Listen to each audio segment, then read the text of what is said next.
కోనసీమలోని కొబ్బరి తోటల మధ్యలో హిందూ ముస్లింలు సోదర భావంతో ఆ దర్గాకు వెళ్తారు.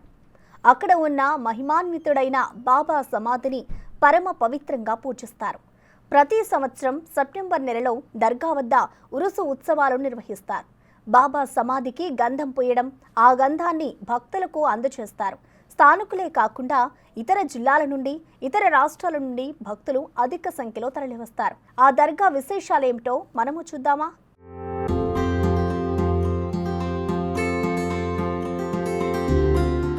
అంబేద్కర్ కోనసీమ జిల్లా ముమ్మిడివరం మండలంలోని కొత్తలంక గ్రామంలో కొబ్బరి తోటల మధ్యలో శ్రీ సయ్యద్ అహ్మద్ అలీ షా కాదర్ వలీ బాబా దర్గా ఉంది. బాబాను భక్తులు వలీబాబా, కొత్తలంక బాబాగా కొలుస్తారు. కొత్తలంక గ్రామంలో గేదెల వెంకటరత్నం, గేదెల గోవిందరాజులు, గేదెల గౌరయ్య ముగ్గురు అన్నదమ్ములుండేవారు. వారు ఎంతో ఐకమత్యంగా ఉంటూ వ్యవసాయం చేసుకుంటూ ఉండేవారు. తెల్లవారుజామునే లేచి పొలానికి పోయి వారికున్న ఆవులు, గేదెల పాలు పిండుకొని వెలుగు వచ్చేసరికి ఇంటికి వస్తూ ఉండేవారు. గోదావరి గట్టు వెంబడి పొలానికి పోయే మార్గంలో ఒక శ్మశానముండేది. ఒక రోజున శ్మశానంలో పరుండి యోగ నిద్రలో ఉన్న వలీబాబా గారిని ఆ ముగ్గురన్నదమ్ములు చూడడం జరిగింది. ఎవరో పిచ్చివాడు అనుకుని అపోహపడ్డారు. కాని ఆయన మహాయోగి అని వీరికి తెలియదు సరికదా, కనీసం స్ఫురించడమైనా జరగలేదు. ఈ దృశ్యం అలా సుమారు నెల దినముల వరకు వారు రోజు చూస్తూ ఉన్నా పట్టించుకొనలేదు. కాని ఒకనాడు భయంకరమైన దృశ్యం కనిపించింది. వలీబాబా గారి శరీరం 9 ముక్కలుగా విడిపోయి ఉంది. అయ్యో, ఈ పిచ్చివాణ్ణి ఎవరు చంపేశారే అనుకుంటూ గోవిందరాజుల గారు, గవరయ్య గారు, వెంకటరత్నం గారు కలిసి దగ్గరకు వెళ్లేసరికి ఆ భాగాలన్నీ మెల్లమెల్లగా వాటంతటవే దగ్గరకు కూడుకొని మామూలు మనిషి ఆకృతి దాల్చి కూర్చొని ఉన్న స్థితిలో వలీబాబా గారు కనిపించారు. అత్యంత సంభ్రమాచర్యాలతో, అమితమైన భీతితో ఈ ముగ్గురకు నోట మాట రాలేదు. పొండిరా, అరే జావంటూ స్వామి కసురుకోగా వారు అక్కడి నుండి వెళ్లిపోయారు. కాని వారి మనసులలో ఆనాటి దృశ్యం చెరగని ముద్ర వేసింది. తాము ఇన్నాళ్లు పిచ్చివాడనుకుంటున్న ఆ మహాత్ముడు భగవత్ స్వరూపుడని వారు గ్రహించారు. తర్వాత కాలంలో వారు ఆనాడు చూసింది ఎంతో శక్తి కలిగిన సిద్ధియోధులకు మాత్రమే సాధ్యపడే నౌకండ యోగా అని వారు తెలుసుకున్నారు. ఆయనపై వీరిలో భక్తి బీజాలు మొలకెత్తినవి.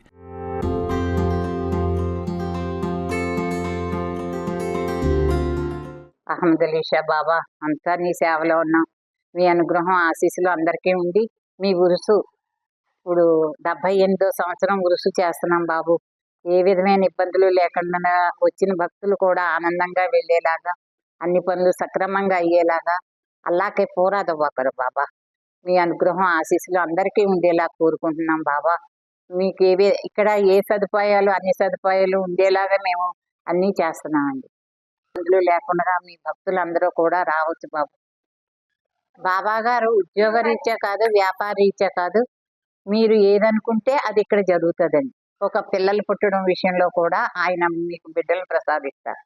అన్ని పనులు కూడా సక్రమంగానే అవుతాయండి. బాబా గారిని మీరు ఇక్కడ వచ్చి దర్శనం చేసుకుని మీరు అనుకున్న పని తప్పకుండా అవుతుంది బాబు. మీరు ఉద్యోగం కావాలంటే ఉద్యోగం వస్తుందండి.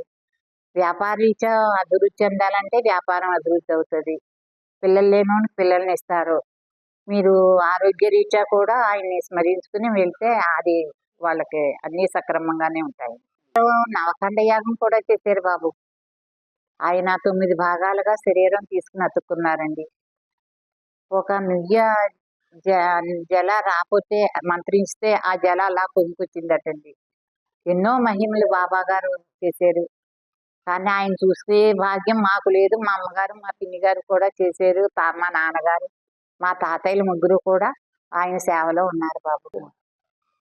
నల్లగొండ జిల్లా వలీకొండలో తపస్సు చేసుకుంటూ మూసీ నది పొంగినప్పుడు కుండలేశ్వరం వచ్చారటండి బాబా గారు. కుండలేశ్వరాన్ని వాళ్ళు ఈయన ఒక పిచ్చోడని అనుకుని ఆయనకి వాళ్ళ ఆశ్రమం ఇవ్వలేదండి. ఆయన్ని అని పుట్టారు ఈశ్వరుడి గుడిలోనే. శ్మశానంలో కూడా ఉండిపోరటండి. ఇక్కడ చూస్తే అక్కడ మాయమైపోతా ఉండిపోరటండి. కానీ గోదావరిలో వెళ్ళిపోతుంటే పల్లెళ్ళందరూ అయ్యి బాబా పడిపోతున్నావు అని ఇవ్వరటండి. కానీ ఆయనకి అసలు ఏమీ తెలిసేది కదండి. అలా వెళ్ళిపోతా ఉండేవారటండి. మీద కూర్చుని నదులన్నీ తిరిగేస్తా ఉండేవారటండి. ఇక్కడ చూస్తే అక్కడ మాయమైపోతా ఉండేవారటండి బాబా. యానం ఏంటండి, కుండలేశ్వరం ఏంటి, కేసునకూరు ఏంటి, ఇంకా అలాగా అన్ని గోదావరిలో కూడా బాబా గారే ఉండేవారటండి ఆకు మీద. అయినా చెట్లు కూడా సలాం చేసి అంటండి బాబా గారు. ఆయన వెళ్తుంటే ఈ పక్కనే ఆ పక్కనే చెట్లు ఉంటాయి కదండి. చెట్లు కూడా సలాం చేసేయండి బాబా. 40 సంవత్సరాలు. తాతయ్యలు ముగ్గురు కూడా వెంకటరత్నం గారు, గోవిందరాజులు గారు, గవరయ్య గారు, వీళ్ళు ముగ్గురు మా అమ్మగారు, మా పిన్ని గారు కూడా వీళ్ళ సేవలోనే ఉండిపోయారు.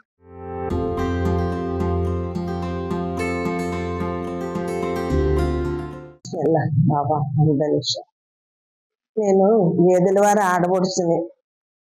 నా పేరు మాతాజీ. బాబా గారిది ఉరుసు 78వ ఉరుసు జరుగుతుంది. మా చెల్లి నేను అతి వైభవంగా జరిపించుకున్నాము ఈ సంవత్సరం. బాబా గారు గ్రంథం మా ఇంటి దగ్గరే ప్రారంభం అవుతుంది. చాలా కేజీలు తెచ్చి చాలా గుండెలతోటి ఊరేగుతూ బ్యాండ్ మేళం, నవబర్ఖానా, ఫకీర్లు వీళ్ళందరూ వాయిద్యాలతోటి గుర్రం కూడా పూల దప్పటితోటి గుర్రం డెకరేషన్ చేసి దాన్ని కూడా తీసుకొస్తూ ఊరేగుతూ గ్రంథం బిందులు బాబా సన్నిధికి చేరతాయి.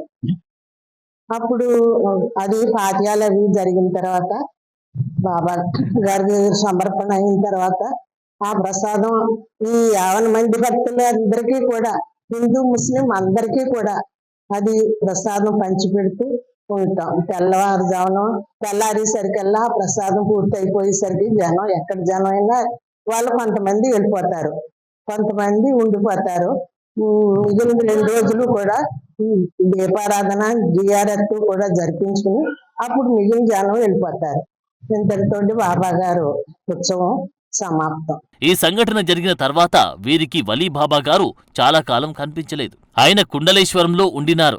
జన్మతః వలీబాబా గారు ముస్లిం అయినప్పటికీ ఆయనకు మతములన్నీ ఒక్కటే. కుండలేశ్వరంలో ఈశ్వరాలయం చుట్టూ ప్రదక్షిణలు చేసేవారు. చాలా దినములు ఆ గ్రామంలో నివసించి అక్కడి ప్రజలకు మహత్తరమైన మహిమలెన్నో చూపించారు. వలీబాబా గోదావరిపై ఆయన శరీరం ఏమాత్రం తడవకుండా ఒక్కోసారి కూర్చొని మరోసారి నడిచి ఈ గట్టు నుండి ఆ గట్టుకి వెళ్తుండేవారు. అనతి కాలంలోనే ప్రజలందరికీ ఆయన దైవ స్వరూపుడని, కోర్కెలు తీర్చే కృపా సముద్రుడని గురి ఏర్పడింది. ఆయన మీద భజనలు, ప్రార్థనలు చేయసాగారు. ఎక్కడ నిలకడగా ఉండని ఆ స్వామి దర్శనం కోసం వారెంతగానో పడిగాపులు పడి ప్రార్థనలు చేస్తుండేవారు. అయితే నిజమైన విశ్వాసము, నిష్కలంకమైన భక్తి కలిగిన వారికి మాత్రమే ఆయన దర్శన భాగ్యం కలిగేది. వలీబాబా కోనసీమ ప్రాంతానికి చుట్టూ ఉన్న గోదావరి నదీపాయల్లో ఇటు అమలాపురం నుండి అటు ఫ్రెంచియానం వరకు తిరుగుతూ ఉండేవారు. అమ్మవార్ల గుడుల వద్ద, శివాలయాల వద్ద, కొబ్బరి తోటల్లో, ఎక్కువగా శ్మశానాల్లో, నిర్జన ప్రదేశంలో తిరుగుతూ ఉండేవారు. కొత్తలంక సమీపంలో కర్రివాణి రేవు దగ్గర ఉన్న శ్మశాన వాటిక ఆ యోగి పుంగవుని శయ్యాతల్పమై ఉండేడిది. అటువంటి మహత్తుగల బాబా తన శరీరాన్ని త్యజించిన తర్వాత కొత్తలంక గ్రామంలోని కొబ్బరి తోటల మధ్యలో సమాధి చేసి దర్గా నిర్మించారు. వలీబాబాగా ప్రసిద్ధి చెందిన బాబా 77వ ఉరుసు ఉత్సవాలు ఈ నెల 15వ తేదీ నుండి ప్రారంభం కానున్నాయి. 3 రోజుల పాటు జరిగే ఈ ఉత్సవాల్లో మొదటి రోజు గంధం పూయిట, 2వ రోజు దీపారాధన, 3వ రోజు జియారత్లను అత్యంత వైభవంగా భక్తులు నిర్వహిస్తారు. ఇతర ప్రదేశాల నుండి వచ్చే భక్తుల కొరకు దర్గా నిర్వాహకులు తగిన ఏర్పాట్లు చేశారు. మీరు కూడా కోనసీమకు వెళ్ళినప్పుడు ఈ దర్గాను కూడా దర్శించండి.